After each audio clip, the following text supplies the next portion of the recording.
हैं उनको मजबूत करने का काम किया है। और चाहे बेटी बचाओ बेटी पढ़ाओ, जो हरियाणा की भूमि से उन्होंने एक नारा दिया था, लाखों बेटियों को जीवन दान देने का काम भी आदरणीय नरेंद्र मोदी जी ने किया, उनको सशक्त किया है। और चाहे बेटियों को आगे मजबूत करने का काम, उनको चाहे कमीशन के अंदर चाहे आर्मी के अंदर हमारी बेटियां प्रखरता से आगे होकर के भाग ले रही है। हमारी रक्षा सुरक्षा के लिए बॉर्डर के ऊपर वो खड़ी है। चाहे रेफाल जैसा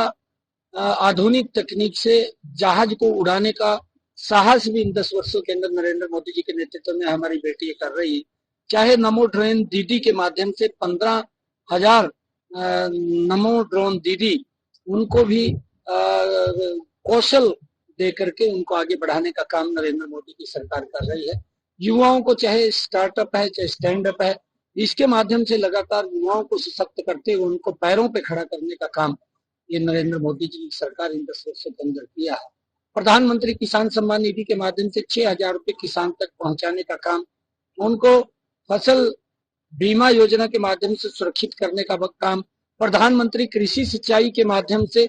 किसान के खेत तक ड्रिप इरिगेशन या स्प्रिंकल वाटर से पानी पहुंचाने की ज्यादा संख्या के अंदर काम करने का कार्य इन 10 वर्षों में लगातार नरेंद्र मोदी की सरकार हर वर्ग के लिए काम कर रही है। देश की समस्याओं का समाधान नरेंद्र मोदी जी ने किया है। चाहे धारा 370 की बात हो, चाहे बोडो के लंबे समय से जो संघर्ष चल रहा था उसके समाधान की बात हो, चाहे भगवान श्री राम के मंदिर के भव्य और दिव्य निर्माण की बात हो, जिन समस्याओं के कारण देश जूझ रहा था और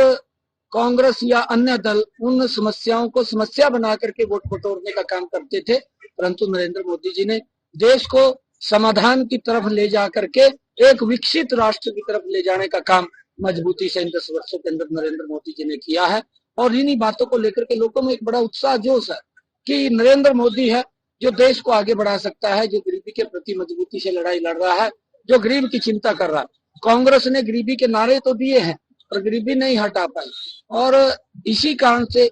गरीब का मुंह कांग्रेस से मुंह बांग हो चुका है। आज नरेंद्र मोदी जी को तीसरी बार देश का प्रधानमंत्री बनाने में राजस्थान बड़ी भूमिका अदा करेगा।